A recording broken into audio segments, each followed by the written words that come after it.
Okay, so good evening, everyone. I'm Purnima. I'm founder of Museums of Hope, which is a humble initiative to understand how museums and cultural institutions can cater to well-being. It started with well-being in terms of physical well-being, but with the pandemic and slowly we've been expanding to understanding well-being in a more holistic sense, where it's not just individuals' well-being, but the entire ecosystem's well-being. And so it's also environmental, economic, social, cultural, emotional, and so on. We're still figuring it out. This is season 2 of Museum Dialogues, where we are trying to focus on indigenous communities and inclusion, as well as on memory and care. We are very grateful today that we have Dr. Madan Meena with us, who is an artist, he's a researcher, who's been working with diverse communities, and he's also the honorary director of Adivasi Academy, Tejghar. So we're extremely grateful that he's taken out his time for us and he's going to share about his work. We're looking forward to understand the process, ethics and values also, which are part of working with diverse communities. How do we as professionals facilitate ownership? How do we value lived experiences, contextual resources, and traditional knowledge and practices that can be useful for people and environment even now and in times to come. And we're also keen to understand how, as professionals, we can bring in a culture of care and well-being when we work with different communities, so that we also ensure the long-term economic stability and well-being, sustainability of the communities we're working with. This is just a little bit that I'm touching upon. I'm pretty sure that in what now follows, we'll be able to learn so much more. So I'm not going to take any more of your time. I'm just going to hand it over to Dr. Meena, and the floor is yours, Dr. Meena. We just look forward to learning from you today.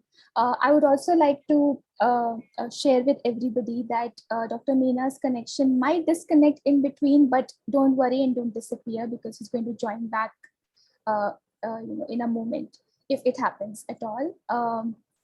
I'll mention again, for those who just joined us, this session is being recorded. So if you want to keep your video off, feel free to do so. Once we're done with the presentation, we'll open up for Q&A. So don't worry about it. You'll get your chance to interact with Dr. Meena.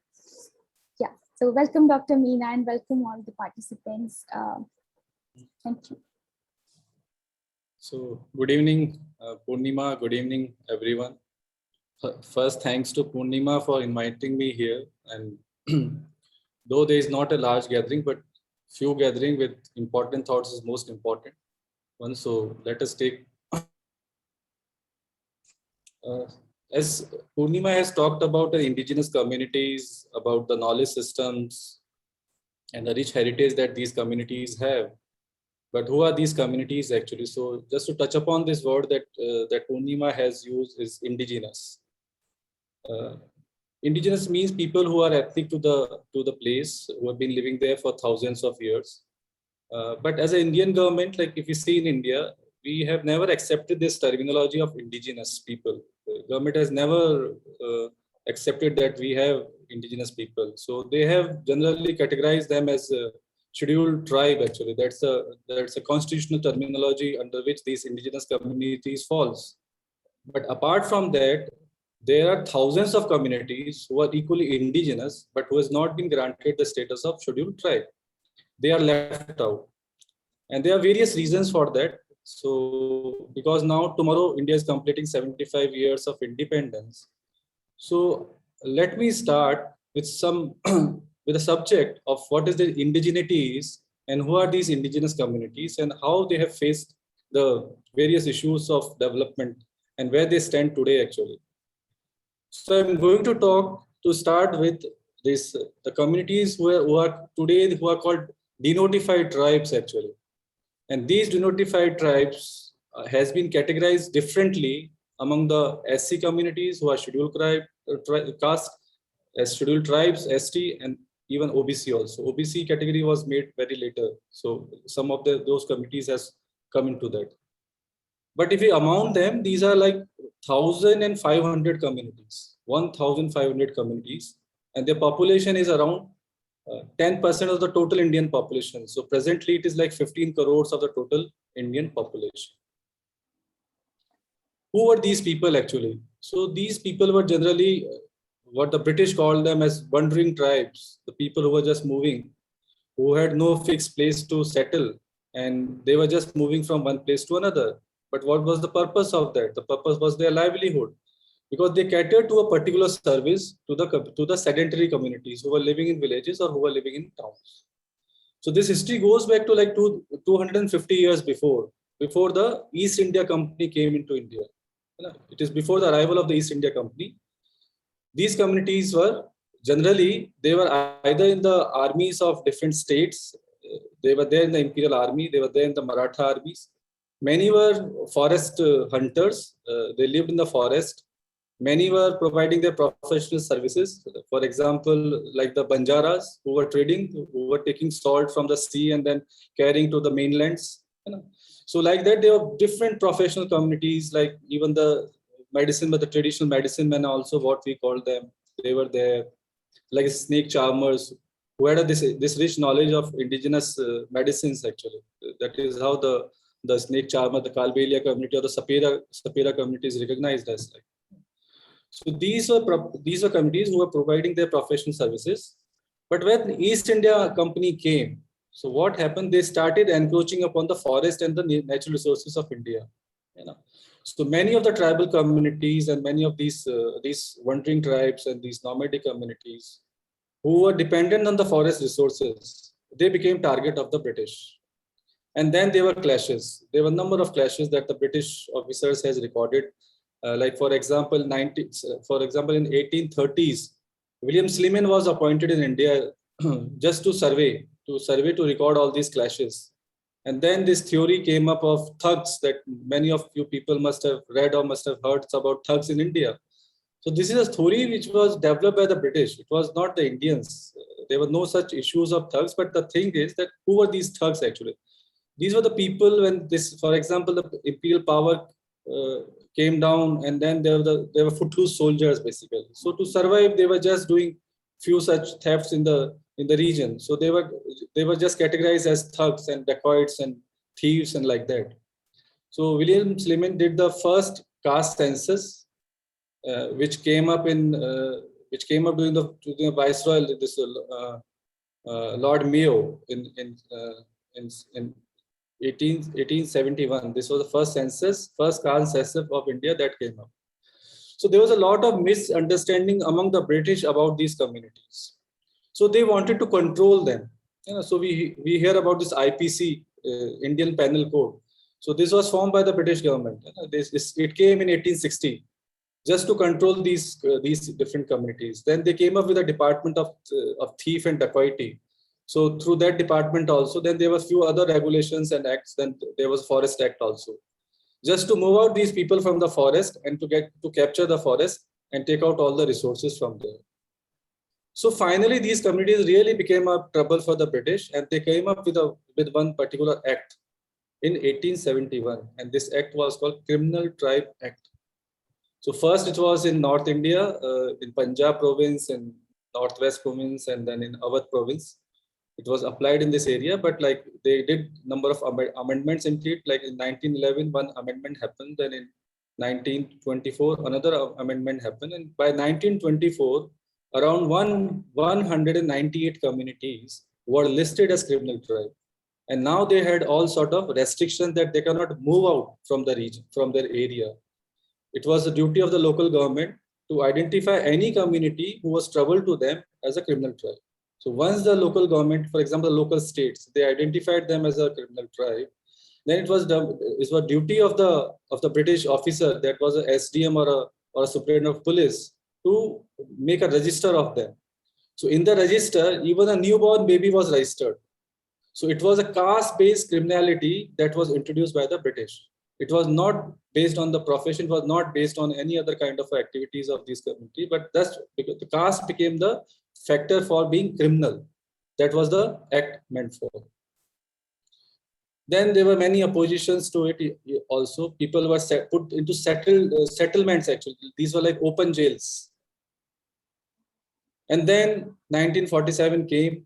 These people were still in the settlement camps. They were not freed. India became independent, but these people were not freed from the settlement camps. Then after freedom, Prime Minister Pandit Jawaharlal Nehru, he appointed a committee, which is called Iyengar Committee, Iyengar Committee. From 1949 to 1950, it came out with a report to repeal the act, and to denotify these tribes, which were criminal tribes. But on one condition, that in place of Criminal Tribe Act, the new act, Habitual Offenders Act, was implemented. So now what happened, that this was no more a caste-based act, but still police suspected these people, and the settlement camps later on developed into villages because these people were freed. They were provided some facilities to some level. They were provided some facilities for their rehabilitation because this was a part of the Criminal Tribe Act that these communities has to be settled. So they were either put into agriculture or they were used in the industries or they were used in building roads and rails also.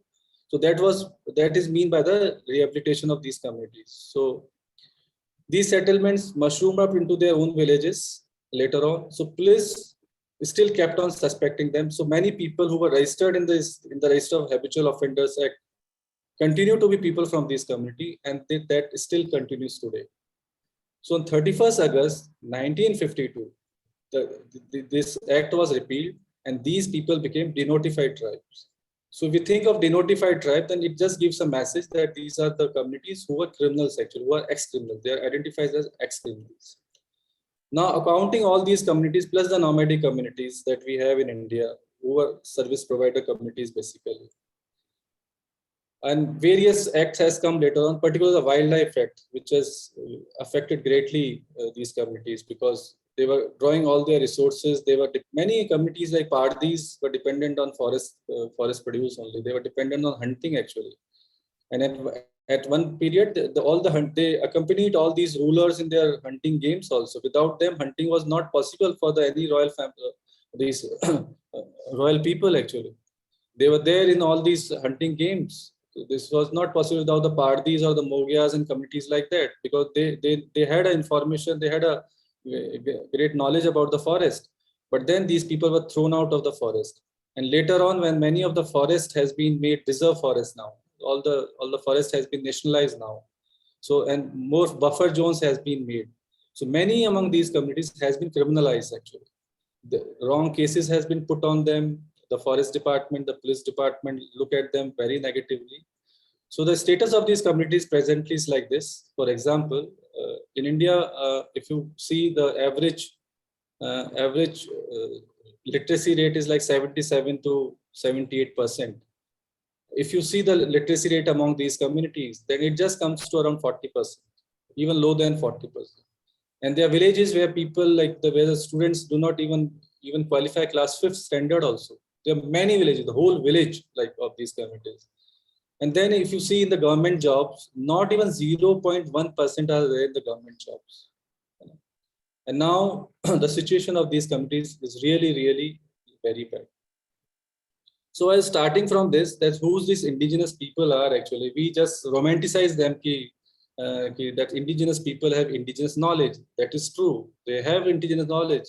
But what is the live realities? If we see their live realities, it is really in the dark actually. And no one knows about these things because the media never write about it. The government has not made policies. There were two major commissions which were put to consider these communities, and they came up with many recommendations to provide them separate reservation, to provide them a good education, livelihood, their protection under the Atrocities Act. All those recommendations has come, and these are both the ND and the UPA government appointed these commissions, but not a single recommendation has been accepted by both the governments. So these communities continue to suffer. No doubt they have indigenous knowledge. They were the saviors of that indigenous knowledge. Many are the Adivasis within these communities. Many of the Adivasi communities were categorized as criminal tribes. So they are also recognized as the denotified tribes. We know them as Adivasis. Adivasi is a term which has been used generally by the activists actually. The tribal activist has used the term Adivasi. Government has used the term scheduled tribe, but none has ever recognized indigenous people in our country. So dear friends, myself, as you can see my surname Madan Meena. So Meena is not a name of any girl or my wife. It is my surname. And this was one of the community due to which the Criminal Tribe Act was implemented in India in 1781. There's a whole clause when the debate was happening. The British officer has narrated an episode that around between Jaipur and Delhi, there are 500 dacoits from the Meena community who have become a nuisance for the British government. And who are these people actually? I tell you, they were small sovereign states of the Meena tribe in between Jaipur and Delhi. So if one has to cross this area, they had to pay tax. Without tax, one could not cross this distance. So the British were not ready to pay that tax. The East India Company was not ready to pay that tax. The other people. So the clashes happened because of that. But the British named them as a dacoits. So that's the issue that happened. And then the Meena, the Sasi from the Punjab, they were listed under this Criminal Tribe Act of 1871. And later on, more communities were listed under it. So by 1924, it was across India, from south to north, from east to west. Around 198 figure is like this, who were listed under the criminal tribe. So I come from the same community, but the conditions are not as bad as what I have been narrating about the denotified tribes. Meenas were basically agriculturists. They had a small sovereign states in Rajasthan. They clashed with the Rajputs also, and till like 1,000 years back, they were having hold on some 10 to 12 different states across Rajasthan. So they had a land holdings, good amount of land holdings. So this community progressed very well. They came into education. They got the benefit of reservation. So many people from the community entered into civil services, into all sort of government jobs. You can see them across India now. That is because of education, the community progressed, but not the other communities actually. They were not so fortunate to progress like the Meenas. So I myself got educated into fine art, which is a very different subject. Very few people from my community take this subject as a profession or as of interest, but I had an interest in painting since my school days. So I took it as a subject of at my college. So I did my graduation, post-graduation in fine arts. And then to discover my own community actually, to know about my own community, I opted for a subject for my PhD, for my PhD dissertation. And that was to study the art of my own community. Because what happened that during the whole years of my education, I never read about any tribal art or any folk art. There was not a single chapter in the whole fine arts. If you see, it is either the Indian art history or which is a classical Indian art history basically, or it's a Western art history. And there is no place for these indigenous arts in any of the fine art subjects. So I decided to study subject of my own community, because what I saw when I used to go back to my village on and off, we had beautiful mud houses. Like I remember when my dadi was alive and my father has just completed his education and he was just getting into a job, government job. He was in railways. So we had a beautiful mud house, but as my father got a job and he earned a good amount of money, so that house was bought down actually, and he constructed a concrete house. So this mud house was pulled down before my eyes, and I saw that wonderful art which my dadi or which my aunties used to practice just went away. The whole house was put down and this concrete house came up. So it was all this I saw all during my school days. So I decided to work on this. So there were other areas where the art was still practiced in hundreds of villages, which were little, you can say, which were backward villages if we compare them in a socio-economic way. These were little backward villages. So I decided to document those villages, do my research on the subject. So I just share one picture of this art, which is like It is almost 20 years back when I started my my research on this subject. So I show you this one slide.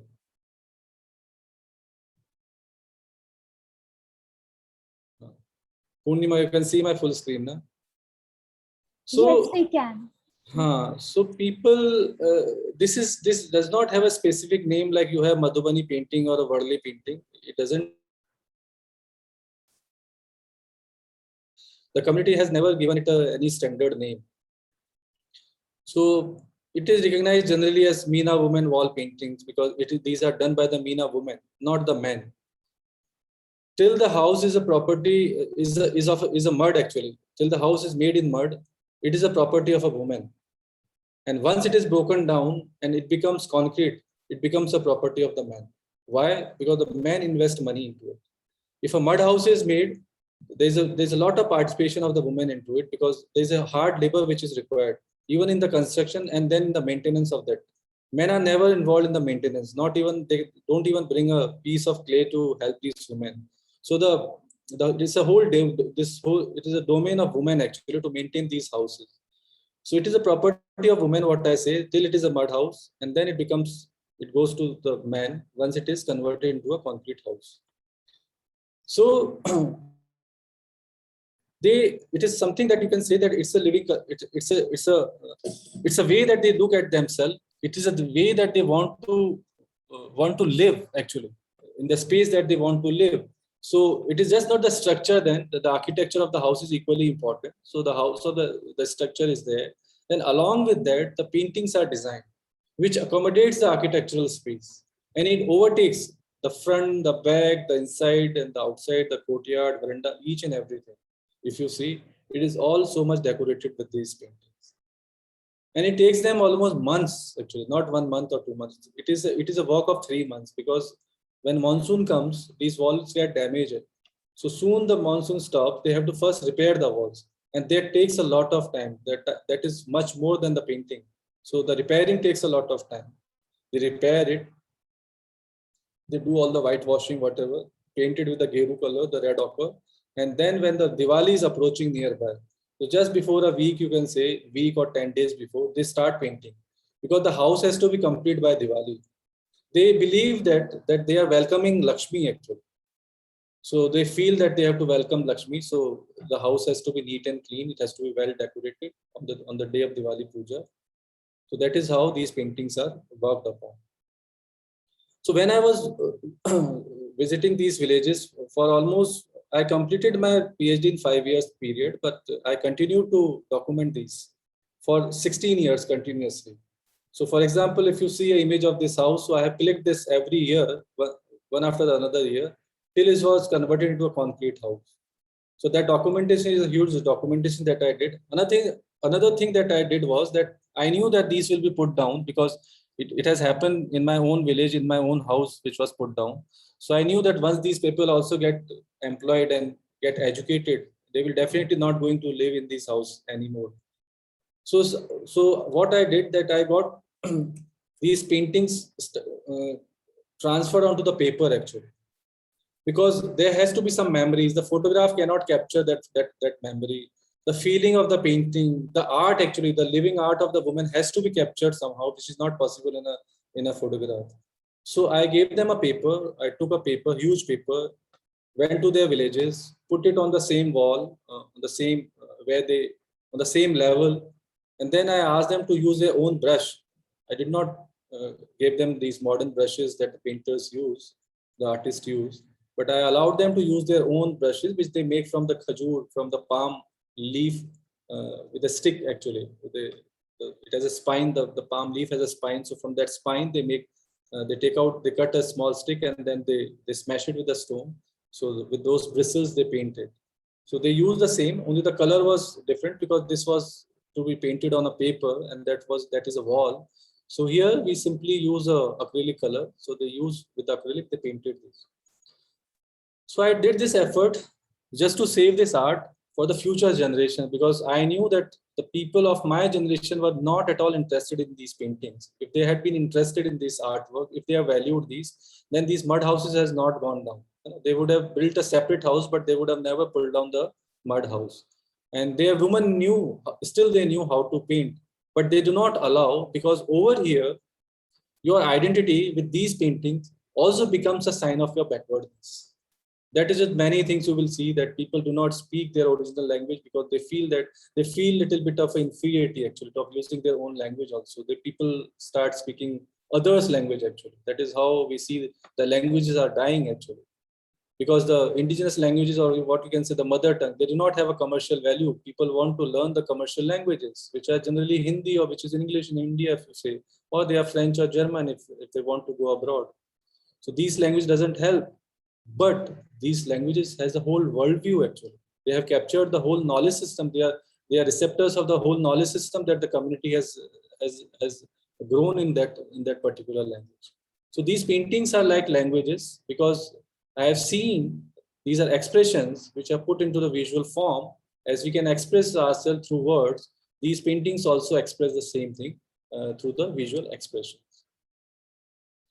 So I took these works for exhibition also to share them with the outside world, because not many people has documented these works except Jyoti Bhatt from Baroda, from MSUD Baroda. He has gone in 70s when I was not even born. He has gone, he has documented these works in that region.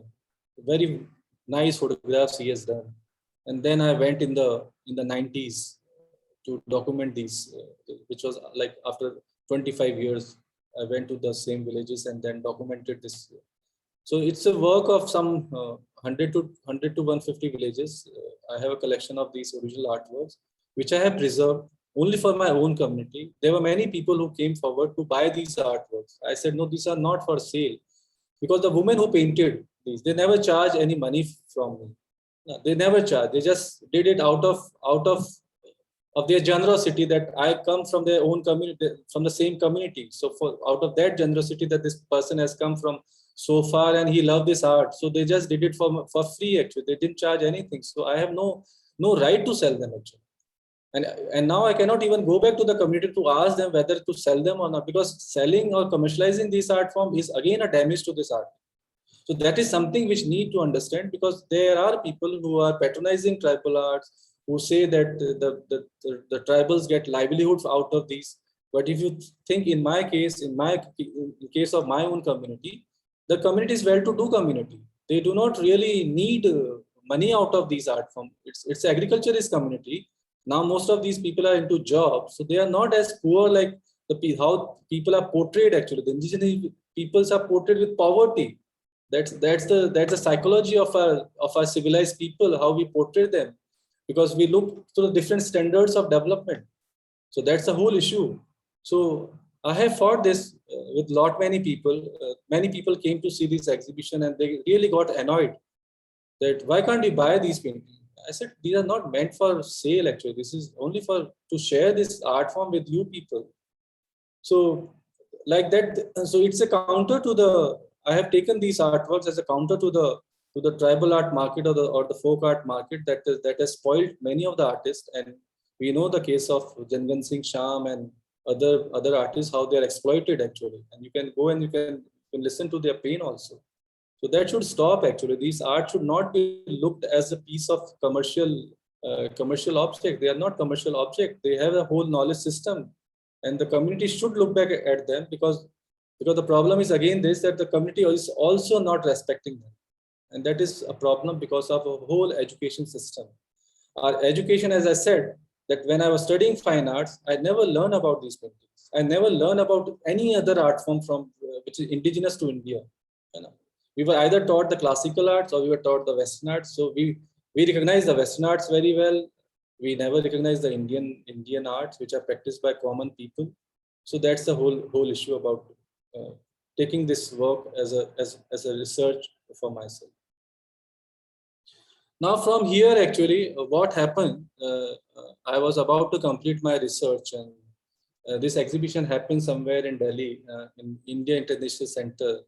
So Komal Kothari, late Komal Kothari, living in Jodhpur, from my own state. I belong to Kota in Rajasthan, and which is east of Rajasthan. And Komalda, we called him Komalda. Komalda was working on a very interesting concept of a museum. Now, because Purnima is from museum and other people might be interested to know about this museum. So this was a museum of brooms, which was coming up in west of Rajasthan, like almost 500 kilometers from my place, bordering Pakistan, that area. And he was working on this museum of brooms. This idea has come to him. He was a folklorist. He was a researcher on ethno music, and he has worked with communities. So he wanted his museum to be very different than the way the museums exist. He did not wanted any walls. He did not wanted any glass cases. He did not like the idea of do not touch, do not photograph. So he wanted to break down all these notions of the museum, of the museology. So he was searching for people who can work on the subject of broom, who can curate the exhibition on broom, like that. So because this exhibition happened in Indian Tradition Center with the help of Kapila Vatsayana, late Dr. Kapila Vatsayana.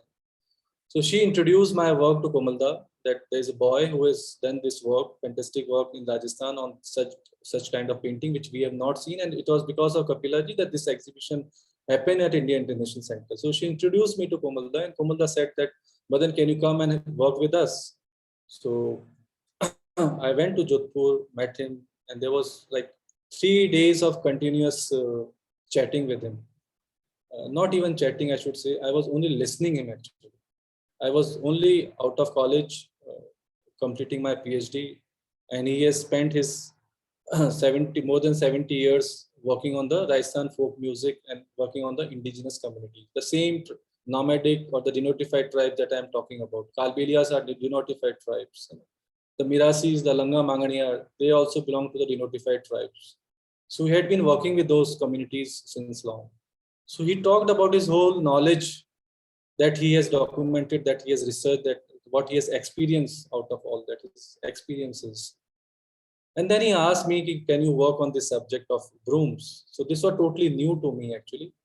But I knew about many brooms because I had worked in the rural areas. So I said, Komalda, I can send you 1 dozen brooms from my area. So he was surprised that this boy can send 1 dozen brooms together. So he said, okay, you send me these brooms and then you start working on this museum subject. We did some tours, and by that time, because Komalda was at his last stage of cancer, he passed away. So the work stopped. And then Rustam Barucha, who has done a book on Komalda when he was alive, he came up with the initiative that let us do this museum, let us complete his dreams actually. So we all got together. Then I said that I have no idea of curation because I'm from the background fine art.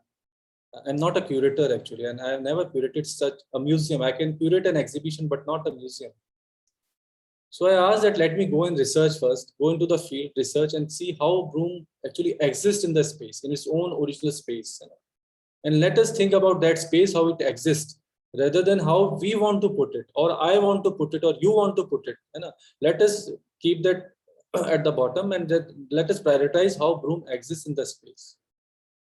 So I had a good team. We went around, we documented, we collected many brooms. We came up with a collection of some 200 brooms from Rajasthan, different corners of Rajasthan. And by the time of the research, it was very clear to us also that how to design this museum. So we made a prototype, we presented it to Rustam. Rustam agreed with the design, and then we went ahead with the museum. So this is a museum I am talking about, Jodhpur, Rajasthan. It's called Adna Jharna because the location is Adna Jharna, where it is based.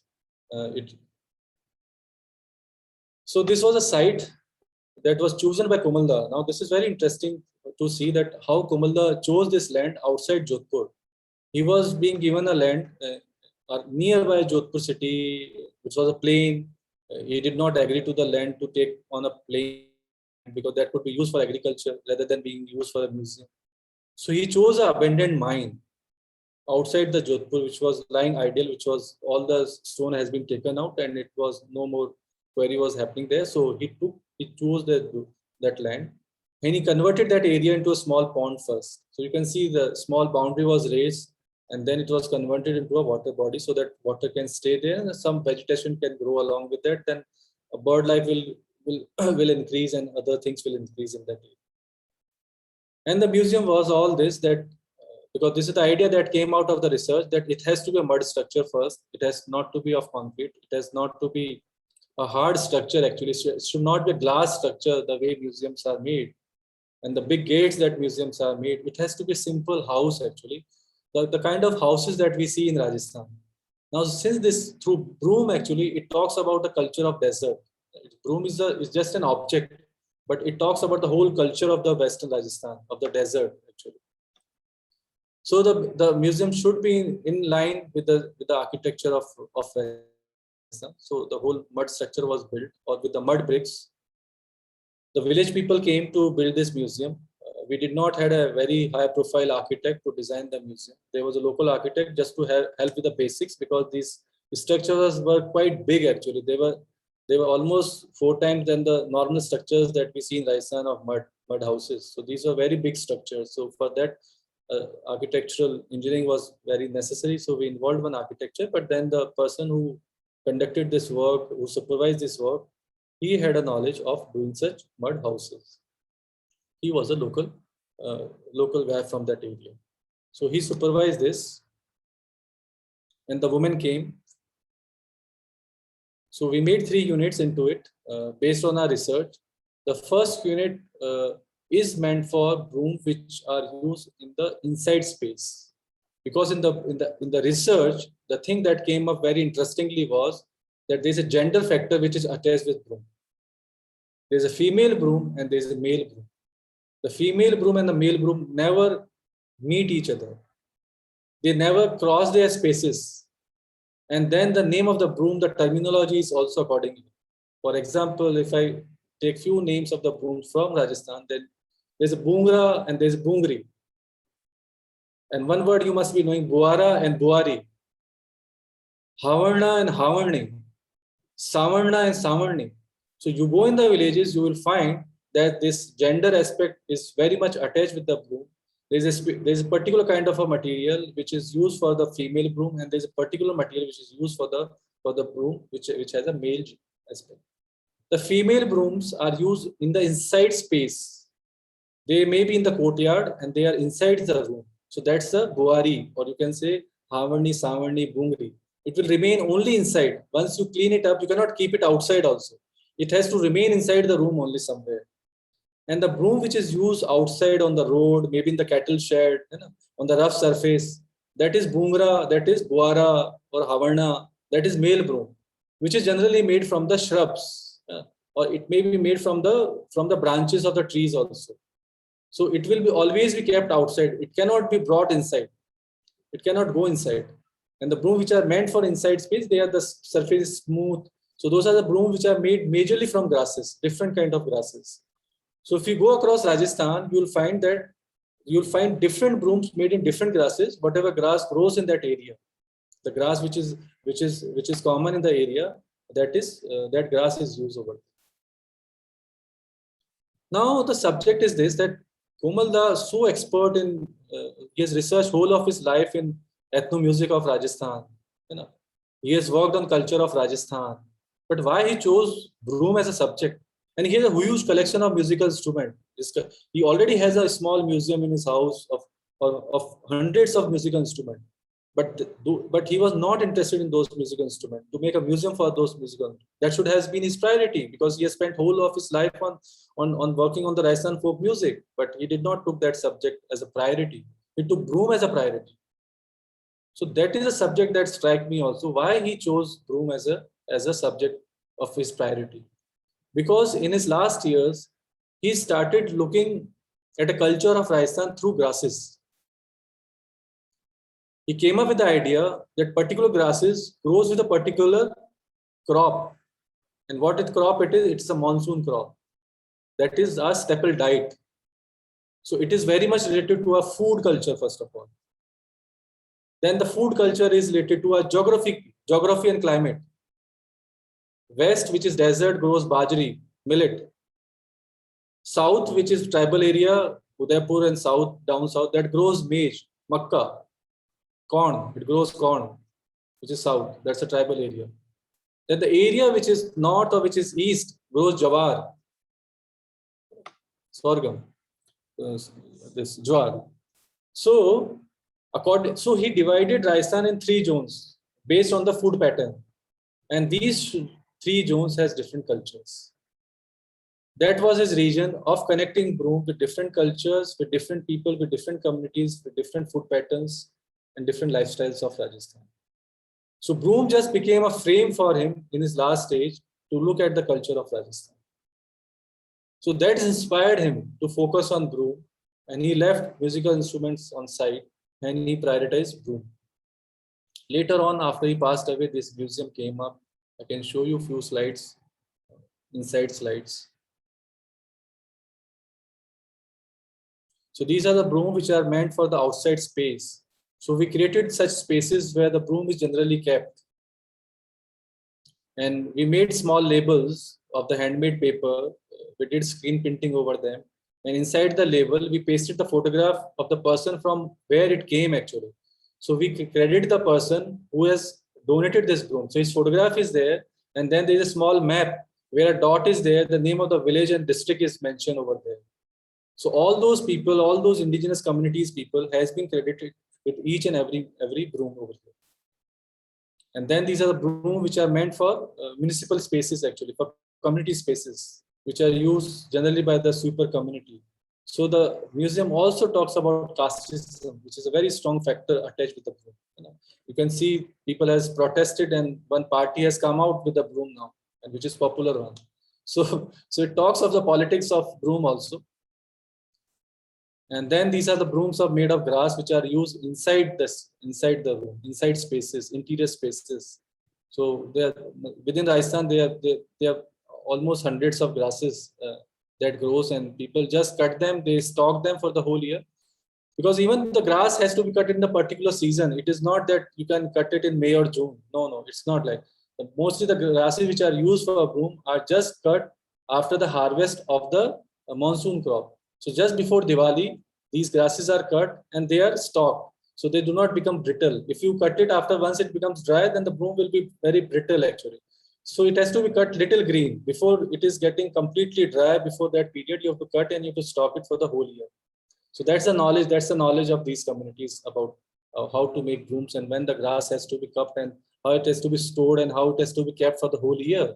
Because you will require 10 to 20 brooms throughout the year. So for that, the stock of the grass has to be kept. And then there are varieties of broom which are made of in Rajasthan. And there are communities, there are professional communities who make such brooms. The other brooms are made by the villagers themselves, but there are few communities like the Bagariyas or the Kolis who also make brooms. But the people who cannot make broom, but people like semi-urban spaces who use such khajur brooms. We do not use these broom in metro cities, but definitely in smaller cities, the khajur brooms are used. So for those communities, they are professional communities who make broom. So this is a food pattern I was talking about, how the Rajasthan could be divided into 3 crop zones. So we have made that space also. And they are separate broom which are used for kitchen space also, because that broom also do not go out from that area. It can be used only within the kitchen. So we made a small kitchen, and then we use this art form from Rajasthan, which is very popular, called Kawad. So we use that art form to represent the grasses, the different grass samples. So you can see there are slits made, and in those slits, there are the variety of grasses which are used for making brooms. So this was to know the varieties of grass that grows in Rajasthan and how it is used for making food. So this was a museum which is now in Jodhpur. Now it is expanded actually. One collection, one unit that I showed you is only of broom, which one consists of brooms made for inside space. One is for outside space. And the third unit is audio visual, because we made many videos how the broom are being made. Then we made a film, a very interesting film, which is called Jhadu Katha. So that film was made after this museum was complete, because museum is remotely located actually. So it is not that everyone can go over there to see the museum, but the subject was so much interesting and we researched a lot. And the whole research could not be put inside the museum space. There are limitations when you create a museum, a visual space. There are limitations of putting all this lot of information that comes. So we decided to make this film. So this is an hour-long film, Jhadu Katha. I'll share this link over here. You people can see that film also. That film was made to share on different platforms. So that's a very popular film made on this subject. Okay. Now, this is how the grasses are stocked in the Kaveri.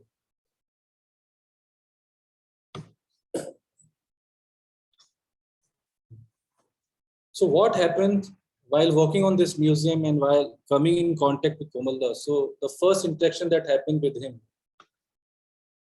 he asked me that, he said, he suggested me, he said that, see, I have worked whole life in west of Rajasthan on folk music, on tribal music, or the music of the ethnic communities. But I have not worked in your area. And that area has very many interesting music traditions. So why don't you go and you work in your own area, and we will support you with a fellowship or with a sponsorship. We'll sponsor you, go and work, and my team will go with you. So when he was alive, a team has really come from. He founded this organization called Rupayan Sansthan. It's a very popular organization. He and Vijayadant Detha, the famous name for folk literature, he and Vijayadant Detha, they made this organization in 60s. It was in Borunda. This village is 90 kilometers from Jodhpur. So there they established this Rupayan Sanstha, and the Rupayan Sanstha has worked on folklore, basically folk stories, folk music, all those subjects. So he said that I have not worked in your area, so why don't you start working in your area and we'll support you. So I learned all the skills, how to work on this subject. And then the first subject that I took was this Tejaji Gatha. Now, Tejaji is a folk deity born in 14th century, and he is recognized as a snake deity. So there's a whole ballad that is sung around his life, particularly in monsoon, when snake bites happen. Majorly, the snake bites happen with the farmer communities when they go in the fields. So the snake bites happen during that. So they are the people who worship this deity, not any other communities. Mainly the agriculturists, all the tribal communities, even the Dalit communities, they worship Tejaji. And he comes from though he comes from a Jat community, but almost I have seen each and every community who worship, and they sing is a ballad actually. It's a big story. It's a big epic actually. What you see, that it's an epic like Ramayana and Mahabharata. So if one has to listen to the complete ballad or the complete katha, then one have to be awake for at least for 7 to 8 nights together. It's a long story. It goes just like Mahabharata actually. So this is a very popular a folk epic from Rajasthan. So I started working on it, and I recorded. I recorded many musicians in many villages. Similarly, what I worked on the Meena paintings, I covered almost more than 100 villages for continuously for 16 years. So this work, after finishing the museum, I got on this work, and it's almost 10 years that I have been recording this ballad in different communities, in different regions, because as you see, the language changes actually. In Rajasthan, we have a famous saying ki 10 कोस पे पानी बदले 12 कोस पे बोली. So as you move, the taste of the water changes, and so the language also changes. What we call dialect generally, but these are languages recognized by the communities are languages actually. So I started working on it. So I found that these being sung by different communities, and in Ajmer here for last 3 years, I've been working with a Muslim community. The Muslim community over there, the Merathi community, they worship Tejaji, and they are singers among that community. They are Bhopas among that community who possess the spirit of Tejaji. So this tradition is very rich among the Merathi community of Ajmer. Then I went to the places where Tejaji was born. So the ballad is still sung in his village, which is in Nagaur district, a place called Karnal, where Tejaji was born. So 2 years back, I finished that recording in that village from the same community, from the same Gotra that Tejaji belongs to. He belonged to the Dhaulia Jat. So the Dhaulia Jat still live in that village. So I worked with them for 2 years. It took me 2 years to complete the recording with them. Then where he was bitten, actually in the end of his life, he was bitten by a snake, to fulfill his promise that he gave to the snake actually. And after that snake bite, he's worshipped by the snake itself, that whoever will tie a thread in your name, like the way we tie a thread, whoever will tie a thread in your name will survive from poisoning. So he was blessed by the snake because of his promise fulfillment. So that is how the deity is worshipped. So I worked on this. The purpose was same. Was this the reason for working on this ballad was one, that because as Komalda has suggested me, but why I chose this subject, because there are other subjects also in east of Rajasthan. Because there's a lot of commercialization that is happening of the folk music. The originality is being lost. And who are these people who are doing it actually? So these are all young people, all by the Bollywood music actually. So they are corrupting the originality of the music. So I took it as my duty to at least get to these old people who have sung this ballad throughout their life and who are no more recognized actually, because they generally sing in night jagrans. And if you go and attend these night jagrans, the young people are absent. They are not interested in those. They are interested in such kind of a commercial music, which is very electronic kind of a music. It's with very high beats, very high sound. Otherwise, the kind of song that they sing sometimes has musical instrument, sometimes they sing without musical instrument also, because there are different varieties of Tejaji ballad which are sung across different regions. As I said, different languages has different traditions, but the story more or less it remains the same, but they sing it differently in different regions. So I started working on it. First it was recording, then I transcribed the whole recordings, then published books also from it to give it back to the community. So once the recording was finished, I used to make DVDs, give those DVDs. In the last year, I have been giving them this SD memory cards, which they can put in their mobile phones, and they can at least they get to listen the original music, original ballad actually. Otherwise, it is being corrupted by this commercial cassette market or the DVD market. It has been corrupted a lot. So this is how I've been recording these communities since last 10 years. All sort of people from different communities all sing. Whoever is practicing agriculture in Rajasthan is singing Tejaji just to save themselves from snake bites. So this is a monsoon right now. So this singing is happening in the villages of Rajasthan, and they will continue till the rain stops. So that will be like mid of September, when there's a day Bhadwa ki Teja Dashmi. There's a Hindu month Bhadwa. So on Dashmi, there's a day which is marked by sacrifice of Tejaji. So it is sung till then, and then the singing stops. So this is how I work with the local communities to record, first transcribe them, then translate them also, because I come from a region where Haruti is a language. My mother tongue is Haruti. But as I move towards west, the language changes. It is like Mewari, or it is Marwadi, or other language in that which is spoken in that area. So that's a different language. So I have to sit with the communities to translate to her, which finally culminate into a book. And then initially I just gave them recordings this way. I used to distribute DVDs when it was a time of DVD readers. But now, since last 4 or 5 years, I've been giving them these chips, mobile chips. So I record them, and soon, once the recording finished, I immediately give them these chips. So they put them in their mobile, and they are very fascinated to listen themselves. This is one way of keeping it alive, at least among those people who has participated in the singing, who has helped me for the recordings. So this was the book that came out, this Tejaji Gatha. So this was the first book that came out with the help of a grant which I received from Cambridge University when has just started it. But now there are 6 more books in 6 different languages which are ready for publication. So once they are ready, they will go back to the community. The books are meant for the community. So this book which was published has never come on a market shelf, on the bookshelves. It is only meant for the community. So they are freely distributed to the communities where the recording has taken. So this was the Tejaji Gatha. And slowly, because while recording this, I came across different languages in Rajasthan. And then my interest in languages grew actually. And with that, I came in contact of Dr. Ganesh Devi, who was working on a huge project of People's Linguistic Survey of India. So he asked me, Madan, can you come and join us to work So I said, I know, sir, some of the languages, because the languages which are from my region, there's 10 to 12 languages. So I said, I know about those languages, but the other languages which are from other parts of Rajasthan, I have to take help. So me and my friend, Dr. Suraj Rao, we got together and we published 30 languages. So this was a huge project of Dr. Ganesh Devi, where 780 languages are documented.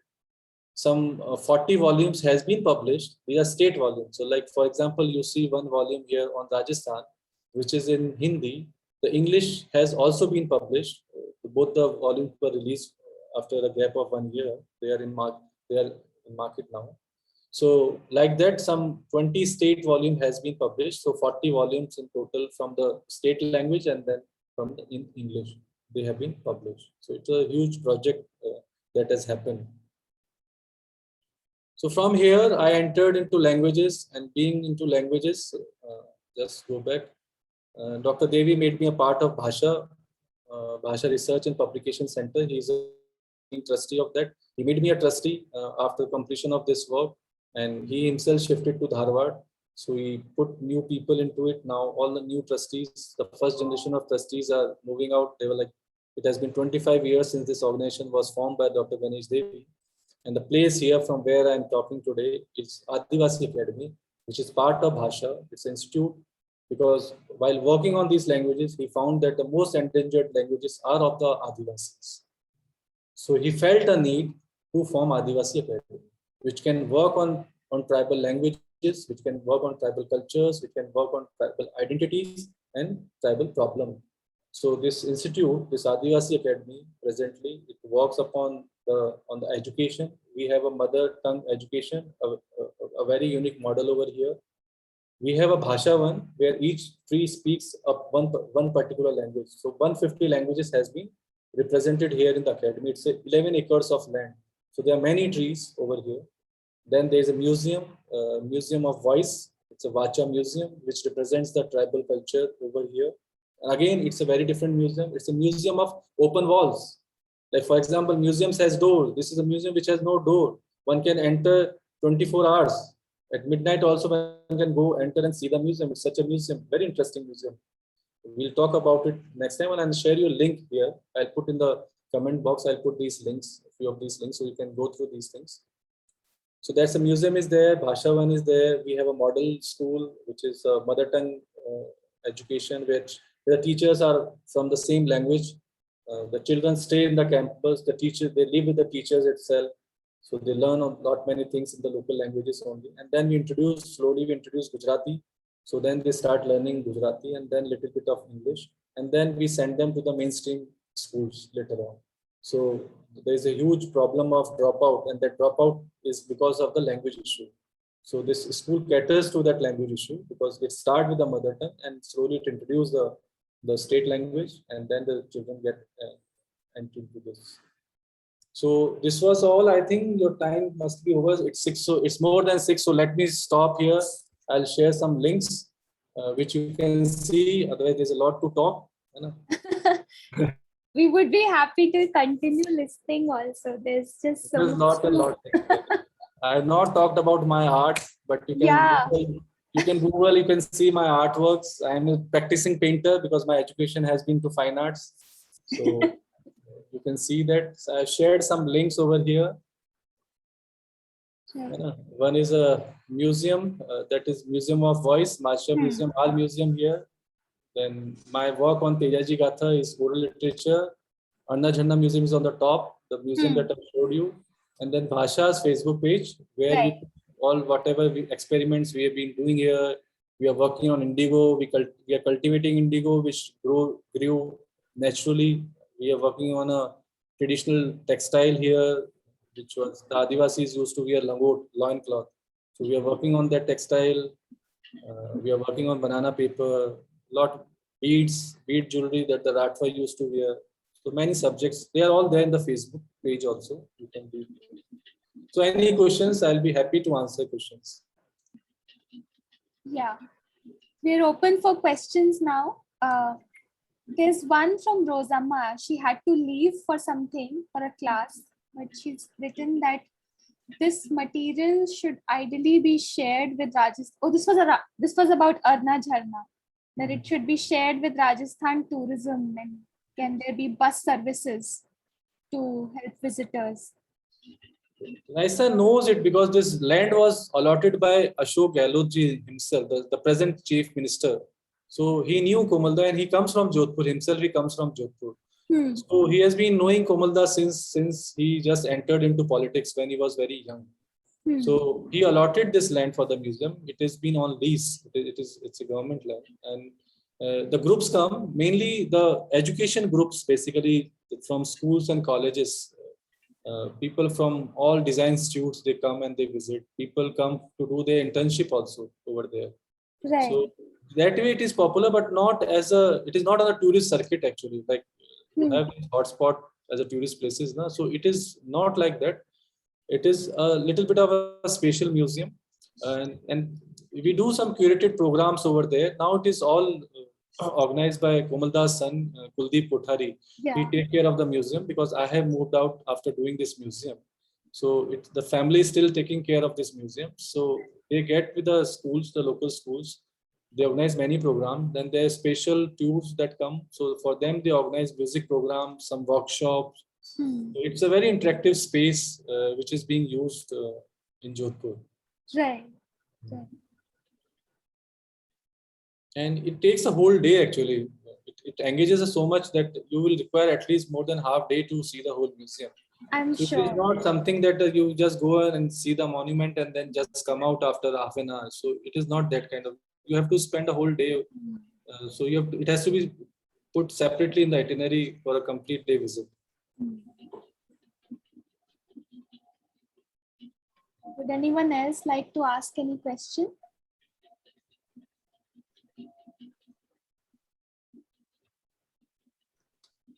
In the meantime, I'll ask one that's been on my mind. Dr. Meena, I've always been wondering, a lot of us are interested, as you said, there's also a lot of romanticization of indigenous communities and wanting to work with them without truly being aware of the complexity and the history. And I often wonder, how do you begin? How do we begin? And what are the kind of processes to follow? What are the kind of ethics to keep in mind? Because at times maybe the intent is good, but more harm happens through that intervention rather than actual sustainable solutions. I was wondering, what is that process that we can follow, if there's any suggestion on that? What I feel actually that, for example, the government makes some policies for the Adivasis. The real consultation doesn't happen with the communities. There's a big gap actually. There's a big gap between the policymakers and the communities who are going to get benefited from it. Even if you see the formation of the Constitution, Indian Constitution, if you go into the history, that how many representatives were there from the tribal communities, there were only 4 people, and who themselves, among themselves, they has a lot of contradictions. They themselves were not agree on certain issues. So the voice is absent actually. The problem is this: the voice is absent, and that voice is not accounted into. If there is any voice, then that is not accounted in. So the development policymakers, they look from one side. So it's not a balanced view of the communities. There are a lot of internal issues within the community. So the community engagement has to be there while these policies are made, because I have seen, like, for example, the forest policy was made and the Adivasis were in crisis in this area. They started protesting. Many protests happened for that. And then some rights were made by the tribal ministry for the forest dwellers also. Now those rights which are made by the tribal ministry and the act which is made by the forest, there's a clash. There's a clash between the two, and that clash still happens. The clash between the forest officials and the Adivasis still happens. So the policy has to be in sync with the community's culture. For example, if you see the Rebari community, which is the shepherd community or the pastoralist community, they had a right in the Ranakpur forest, which is in Rajasthan Pali district. They have been grazing their camels and sheep since ages. Since ages. Now it has been made into a reserve forest. They are putting up a big wall, and now their entry is restricted. So what about their livelihood now? So that has resulted into a huge drop down in the number of camels now, because rearing camel is no more a beneficiary profession anymore actually, and they have no grazing land for the camels. All the buffer zone which was there around the forest is restricted for their entry. So the policies has to be in sync with the communities living there. They should be given a right. They have protected the forest for so many years actually. They know how to save a forest rather than destroy a forest. Yeah? So they should be accounted into the policies. There has to be a middle path that should be taken in consultation with the communities, which has saved these things for generations. Thank you.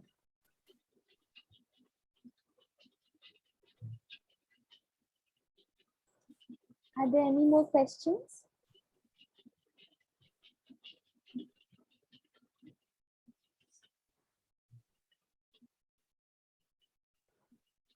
Thank you, Mr. Mina, very much. I had a look also at the links that you gave to us, and it's a very interesting material. I will look into it further after we end, after this session. I was wondering, perhaps I didn't understand very well, this work that you talked about with the tribes and the Mina women, is it still going on, or is it something that has stopped, and that's why you have worked on these sustainable ways of presenting it? I worked till 2015. I was in this region continuously till 2015. After that, I have stopped now. The reason was that the houses that I have seen at that time, they are all replaced by the concrete structures. So if you go and take even a single photo, then you cannot avoid these concrete structures. So the art that I have seen at that time is no more there. It is only 10% left, I can say. Only 10% houses are left. And these are houses of people who has not been able to find a good job actually, who are comparatively poor. Now they are poor actually. At one time they were at the equal level, but there is a lot of inequality that has happened because of education and because of employment. Few got well educated, few were not interested, few got good employment, earning quite good money, few are not able, they are all dependent on agriculture only. And now even agriculture has become a non-profit profession. That is how we are seeing all these protests from the Kisan Andolan, the farmers protest that we are seeing today is only because of the reason there is not a much profit margin is not there. The land holdings has become very small as the population has grown. So very few houses are left, just 10% you can say, what I saw 20 years back.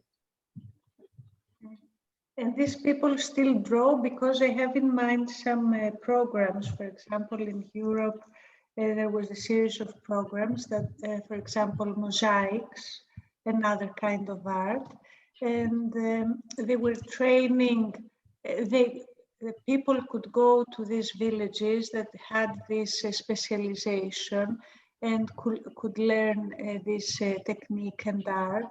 And this was a way of sustainability for the economy of the villages. So perhaps if they are still there and these people still use this art, and you have done this work, and there is also the museum, perhaps there could be an initiative that could join all these forces so they could have an income from this art and not be only equalized with poor art and a poor village. Perhaps this could be a means for living for them and having a better life. I don't know. I'm not very familiar with your culture and the ways of economy, but perhaps it could be a way. I have participated in this kind of training for mosaics. My first master was in mosaics, and I did everything from cutting the stone, and we made mosaics of classical Greece, of Egypt, of Antiochia in Tunisia.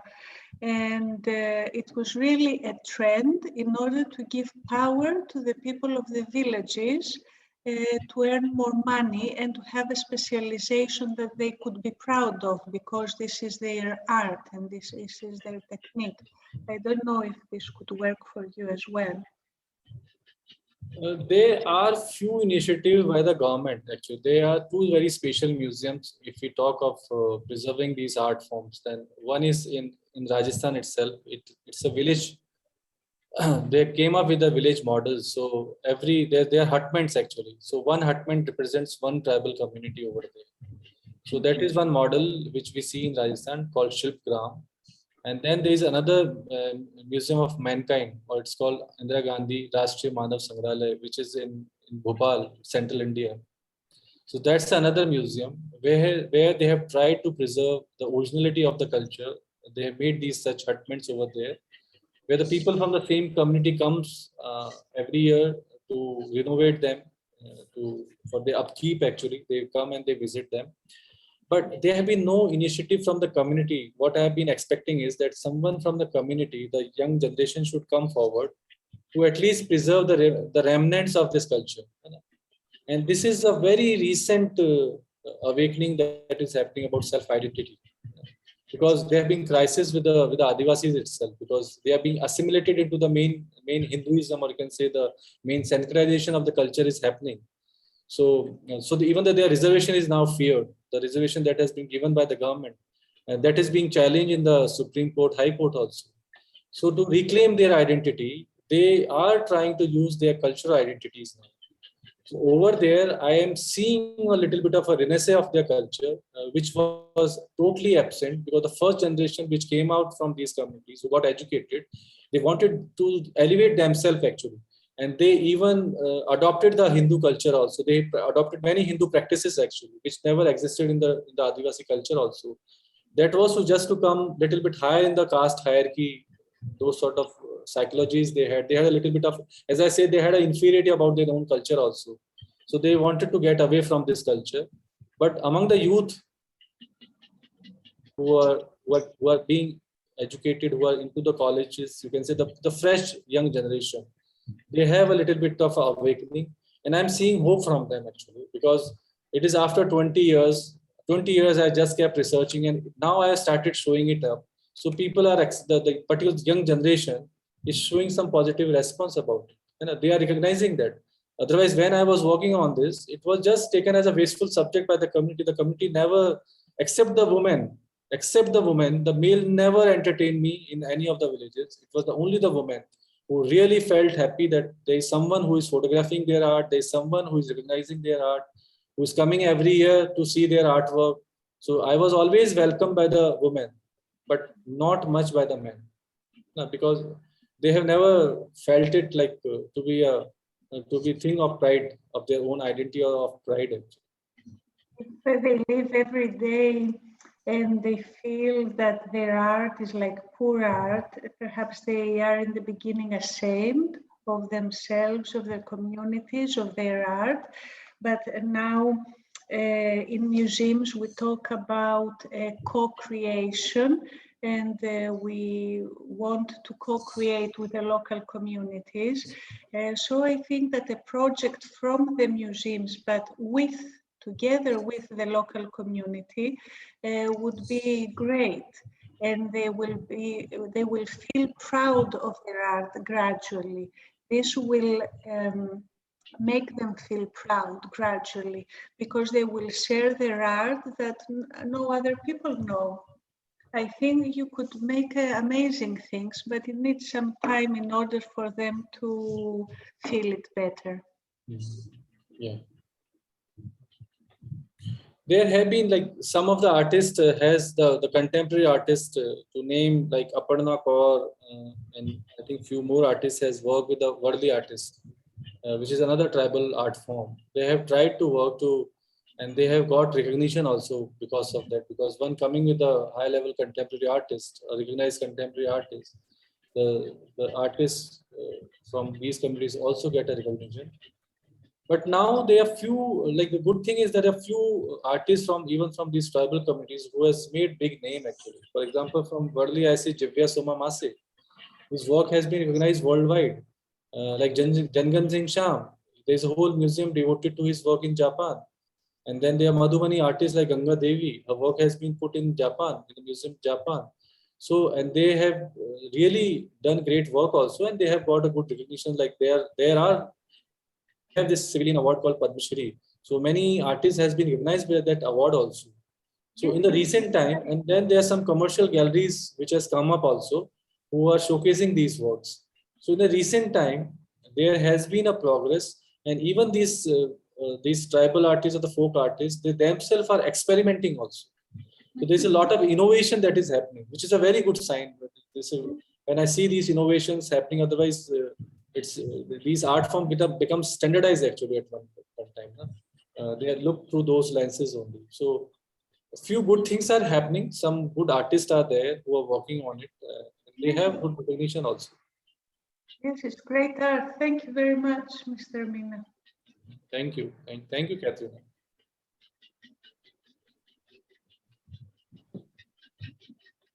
So there is one question from Kritika. Yeah. I read the question. To learn more about Rajasthani art and culture. So Kritika, if you can come up, you can share your video and we can talk directly. I have something interesting to share with you if you are from Jodhpur and you yourself, you are a Khatri. Kritika, you are from Jodhpur or you are from Badmer or you are living in Jodhpur since long? Can you answer that? Sorry, sir, could you repeat the question? You are properly from Jodhpur or Badmer, Jaisalmer. Sir, Jodhpur.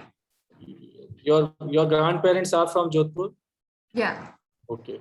So immediately what I can suggest you, see, there's one important art that your community has practiced actually. You are a Brahman, Kshatriya, Khatri? Yes, sir. Okay, see. So, see, this is another art which is dying now, like the Meena painting, what I showed. Your Azrak painting, which is practiced in Badmer. Yeah. And you must be knowing Ranamal Khatri over there also. There are few families left, and you must be having relations in Badmer. Yes, sir. Yes, sir. So why don't you work on that?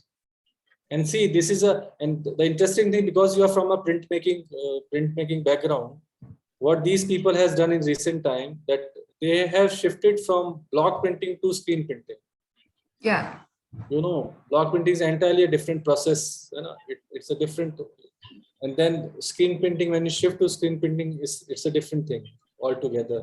But screen printing is an imitation of the block printing. The thing that they are doing, they're just imitating that, just to make a little bit of to make it little fast. The process become little fast. You can produce large quantity with a screen print, but you can't do that much of a quantity. So that shift has happened over there, and the young generation is again not finding interest into block printing. So the block printers who was left for printing Azrak in Badmer, they are not even 10 people, and they are all above 60 age. Their age is above 60. So why don't you start working with this tradition, which is block printing, which belongs to your subject also. Yeah. So I think that's a very interesting subject. I have been researching on this subject since long. Like I have a huge collection, and over here also Ranamal Khatri has come twice where I am. He has come twice to take workshop on natural dyes. So he shared all his knowledge that his family brought from Pakistan, because his family migrated during the partition from this Nagar Thatta in Pakistan. I do not know whether your family has also come from Pakistan, but in 1947 they migrated from Nagar Thatta. They settled in Badmer, and there was already a community, Khatri community, living there, working. There's a pond. There are 2 ponds majorly because you require a lot of water.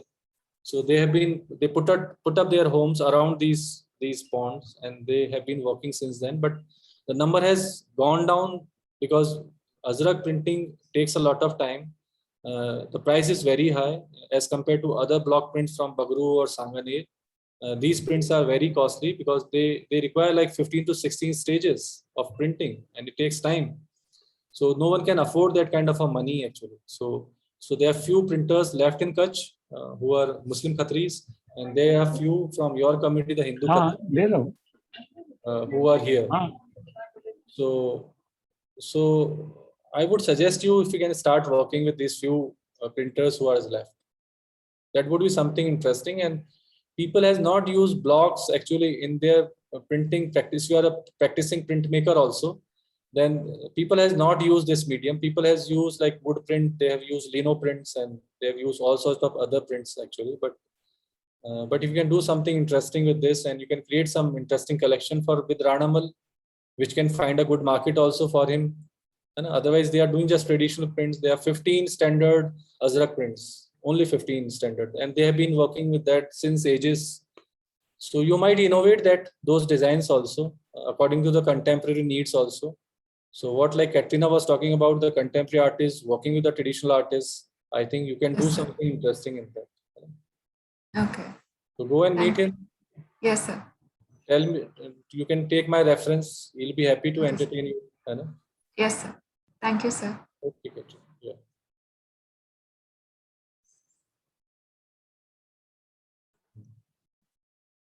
We can take one last question.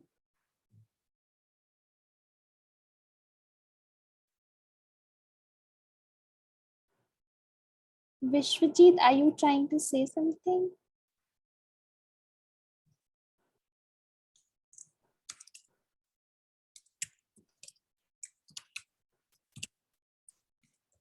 Not sure.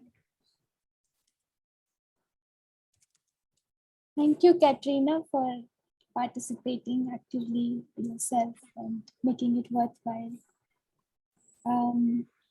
All right, so if we don't have any more questions, I don't have a question, I have a request for Dr. Meena that we're going to treat this as part 1 and then we're going to have a part 2.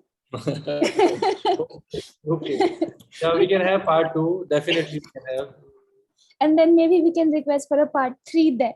So let's because and in fact, only yesterday I was looking at some of Jyoti Bhat's photographs on WikiArt, and your photograph reminded me exactly of his work before you mentioned him, with this child and the cart and the painting in the back. So just as you were listening to Komal Da, I think that's what we all experienced today with you, that there is so much to learn. And thank you for this extremely generous sharing of all your experiences and learning. And it's been a very humbling and inspiring experience to learn from you, Dr. Meena. And I really look forward to doing this again and learning about the Vacha Museum and your art also as we go ahead. I'm also very grateful to all the participants. Today was a small gathering, but thank you so much for making it active and alive. Thank you for being here, taking out time for this. Do stay connected with us for more learning together. And take care, everybody. Thank you again, Dr. Meena. Thanks a lot. Thank you. Thank you, Purnima. Thank you, everyone, once again. Thank you. Bye. Bye, Bye. everybody.